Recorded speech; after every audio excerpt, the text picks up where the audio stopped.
To the left of the steering column, you have the ability to pop up open the trunk. Headlight switch, you just turn it and then you see little options there: off, parking, automatic headlights, and then headlights on. And there's the dimmer switch for the interior gauges. There's also a tilt and a telescoping steering column that you lock in place here. I'm sitting in the driver's seat. I'm 6 feet tall, and I have the driver's seat all the way back and all the way down to give you an idea of the potential legroom here.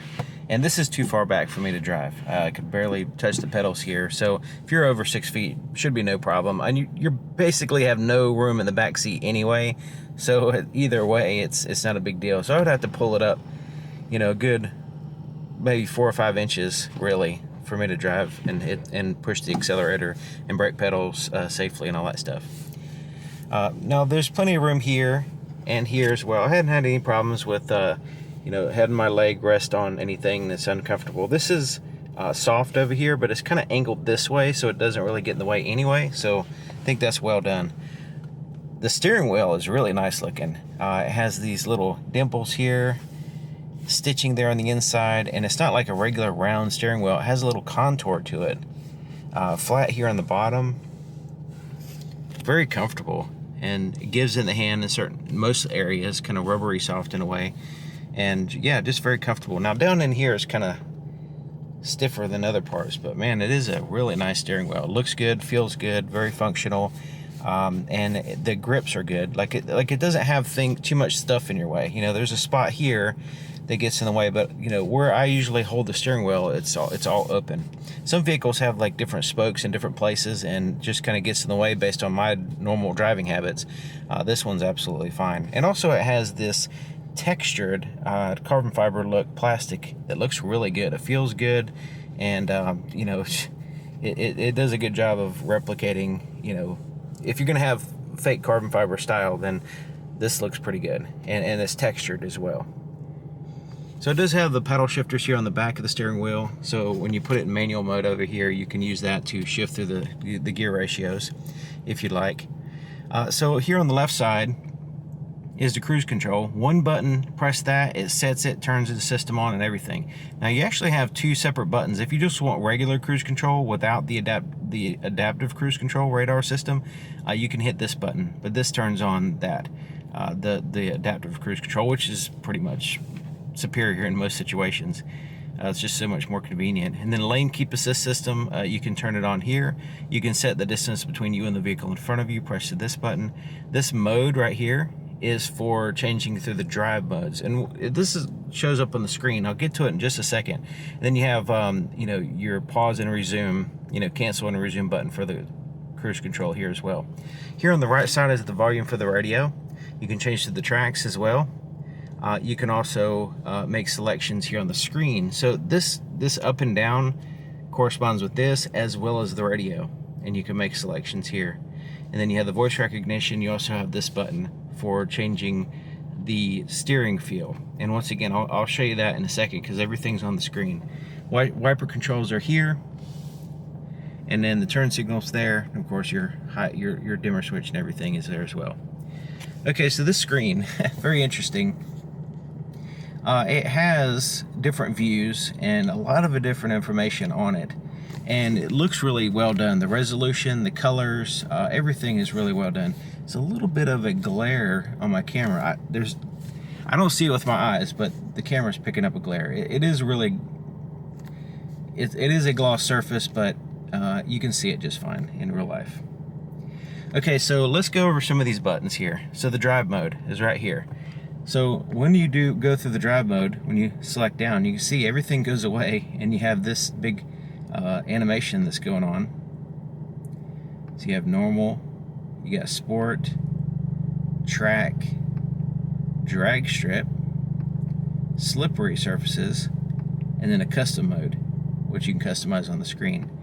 And then it goes back to normal.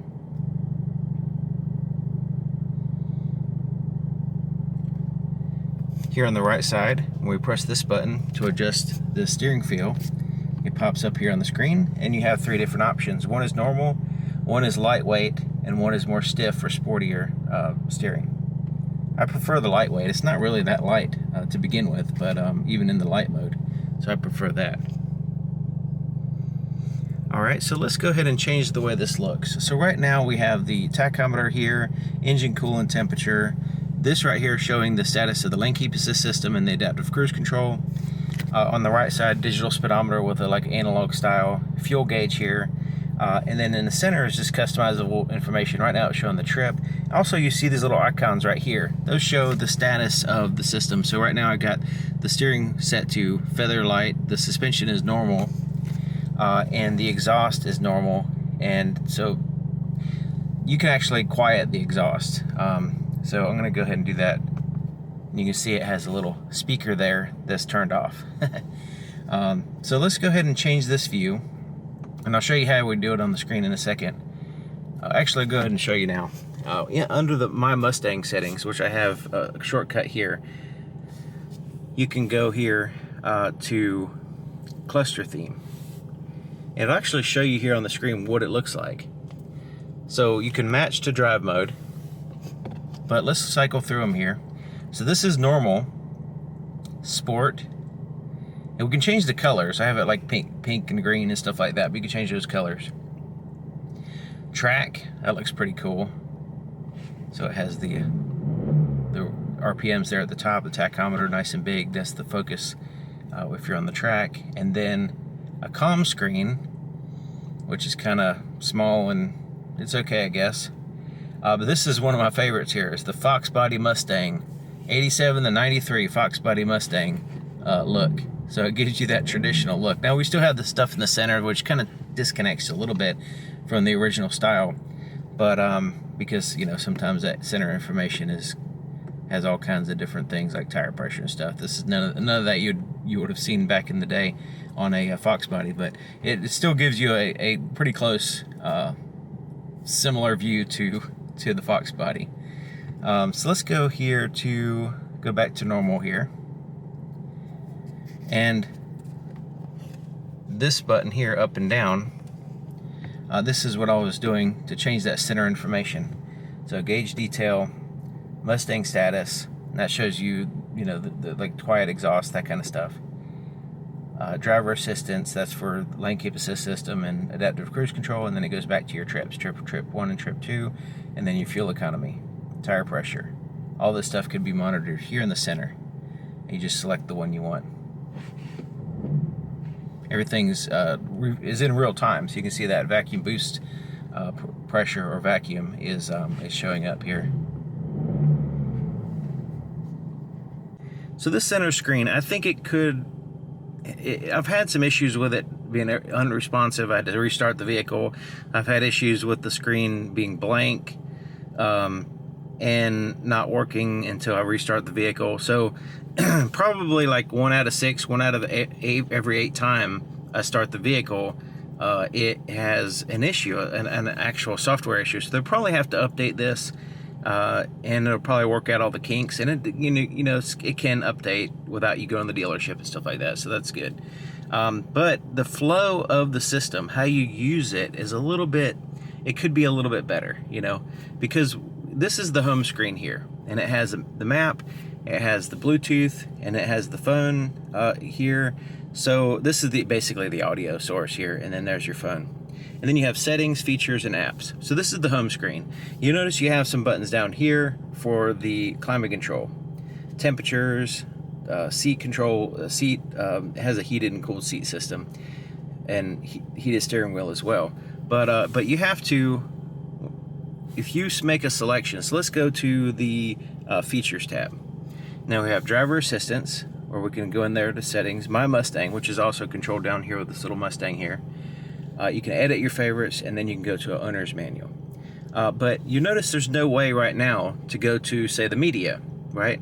Or the navigation or anything like that. You have to go back to the home button in order to get this. So wherever you're at, you have to go back. There's always an additional step. There's not like there's no constant forward motion. It's like back and forth to use the system.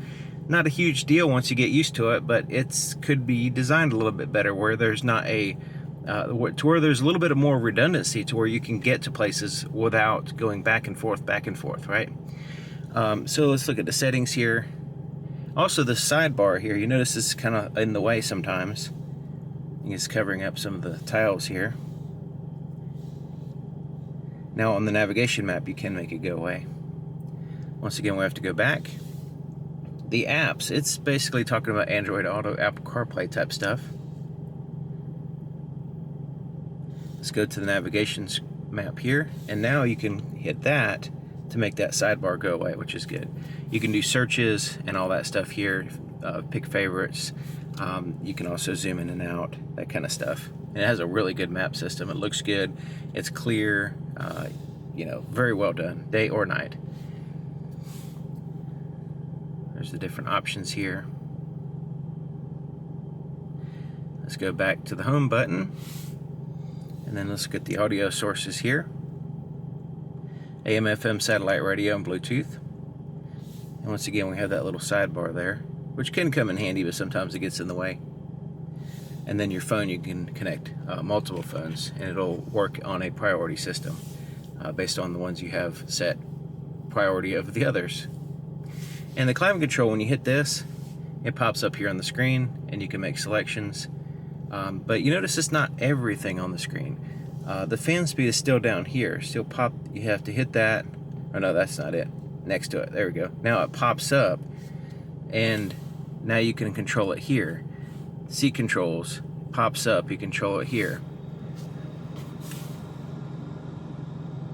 And every time I hit it, it turns on. So, which is probably a good thing, because that's usually why you want to touch it. But fan speed, and it also has automatic climate control. There's 3 stages, so you can have it low, medium, or high. And let's bring it back down a little bit lower so it won't be so loud. Front rear defrosters are here, and then of course the passenger stuff is going on. And there's the outside temperature. Clock is right here. Clock should be a little bit bigger, I would say. And maybe, you know, here on the screen somewhere, a large, maybe an additional tile or something like that. But the fact that it's in the same spot is good. So even if you go into different screens, the clock is always there. Navigation screen is still there. Okay, so let's go into My Mustang, which is the little button down here, or you saw it under features. We'll hit that, and that's a whole nother menu system here. Looks completely different. And this is where you'll find your track apps. And just gonna, this is where you can do acceleration timers, all kinds of different ones here. You also have brake performance, and then a lap timer. Now, it also has line lock, and line lock is where it keeps the vehicle still by holding the front brakes, so you can spin tires to heat up the tires, basically. But it has this drift brake. So I have to mention something. Before I explain that, this handbrake is not a manual. Like if you lift up on it, it's just got a spring. It just feels springy, right? It doesn't have the ratcheting. It doesn't have the button on the end. It's basically just an electric button, but you're using it as a handbrake, right? So you lift up on it to engage the rear wheels, and then you hold the brake, and then you push down like this to release the brake. So it's completely different from a regular handbrake. So it's just electronic, right? And the reason why I mention that is because it has this drift brake feature here, and the drift brake will allow you to use the handbrake in different ways. So you can use it, depends on your needs. So when you enable the drift brake, you can perform handbrake turns or initiate a drift by pulling up on the handle and turning the steering wheel at the same time. So you're able to use this handbrake in a different way than just a regular parking brake. And so yeah, it's a little bit different, and I guess it has its uses. And you know, and it also has that feel that people are familiar with. You know, it's you know, you lift up on it and it engages. So let's go to the auxiliary gauges, and you have this little button to toggle, so you can toggle different views, one or the other. You can also go in here to the settings and adjust what you want. So right now it's showing the engine oil temperature, accelerometer, which is a G-force meter, and the air-fuel ratio. So if that's what we want, we can keep that. But if we want to change that, let's say we want to change this to the accelerometer, engine oil temperature, battery voltage, vacuum boost, transmission oil temperature, whatever we want here, we can choose that. And then we can, you know, customize the screen, and add and subtract whatever we want, basically, you know, or change each dial to the ones that we want. So that's pretty cool, and it gives you additional information there, visually represented instead of just numbers here. All right, let's go back out of that. Now you have a custom mode that you can set up. Profiles are here, up to 6. And then you have normal, so this is the drive mode, sport, race, track, slippery. The suspension system, it just shows normal. Like there's no other options here. Comfort is normal, sport, and comfort as far as the steering. And then traction control, you can have that on or off in this profile. You can have the exhaust quiet, sport, or track. Track is significantly louder. Just keep that on normal. You can turn the auto stop start feature off when you have it in profile 1. That's really good. And then you have the gauges. You can choose which gauges you want. You can set up different profiles. So you just make that selection and it changes everything to what you've already, you know, preset up. Colors. So this is where you have displays and then you have ambient lighting. So the displays, like I had pink and green, we'll change that to blue, and we'll go blue and yellow. All right, so now here on the screen we have a combination of blue and yellow on the displays, both that one and this one.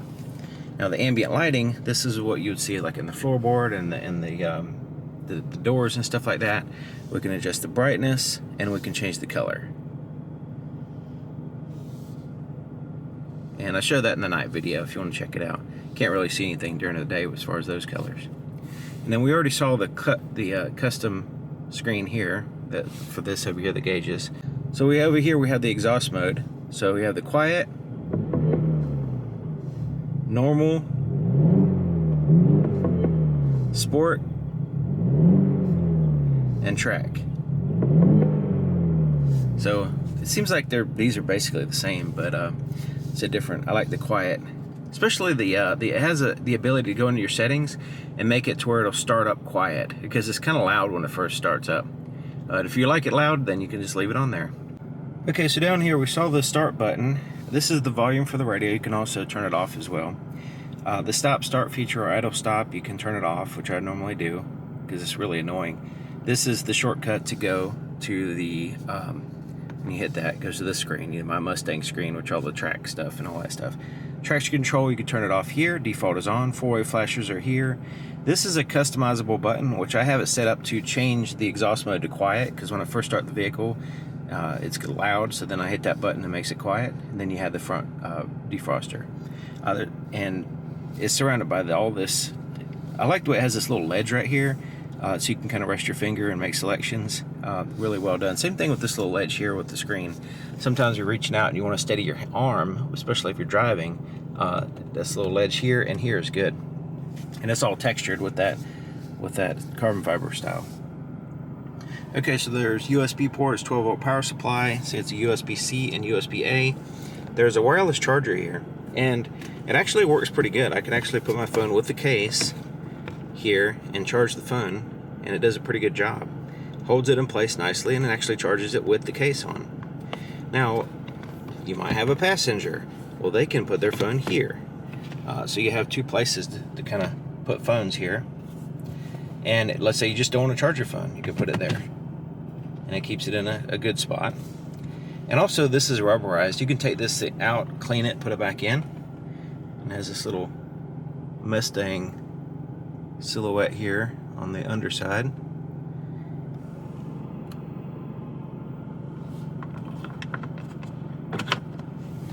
Okay, so here's a shifter, and it's kind of like old school, I guess, but it feels a little plasticky, I guess. But The drive, the gears don't light up at night. That's kind of a spoiler for the night video. There's a few things on this vehicle that's kind of surprising. Let's go ahead and put it in reverse, because I really do like the backup camera. It looks good, the clarity's excellent, the resolution's excellent, the visibility's good, and you also have the parking sensors active, and the rear cross traffic alert as well. Active guidelines, so as I turn the steering wheel, it shows the center line there as well as the path of the vehicle. And I did a test on another vehicle, and those lines appeared to be the width of the vehicle with the side mirrors included. So that's usually, that's what I've measured before. It's probably the same thing with this vehicle as well. So there's neutral, drive, and then there's a manual mode there for using the paddle shifters, and you'll know what gear you're in because it'll show right here. So if we want to increase this gears, we can do that. It gives us a limit on how far we can go out of range though. There's cup holders, has a little chrome accent, little arms here to hold in bottles and stuff. It does have a plastic bottom. Really, you know, I mean, you can clean it out and everything, but it'd be nice to have some kind of rubberized, because sometimes you like put something in there that's not a cup and it's like sliding around, you know. It's very, you know, hard plasticky in there. Okay, so this is the armrest, and it's nice and soft, and this lifts up and it's spring loaded. It flips up like so. You can put a little pin or a tire gauge there, and it has this compartment. It has a little light in it. 12-volt power supply. I got my business cards in the way, but yeah, nothing really special. It does have some coin holders in there, but it's just like a little junk drawer. Now there is a place for wires to go in and out of the compartment here.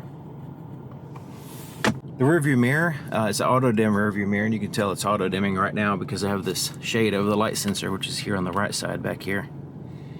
These are tap lights, so you just tap on the lens and you can turn on individual reading lights. You can turn on all the interior lights by pressing this button. It's a toggle switch. Press it to the left, all in lights turn on. You can all off to the right even when you open the door, or if you want the door to activate the lights, you can put it in a center position where it's flush.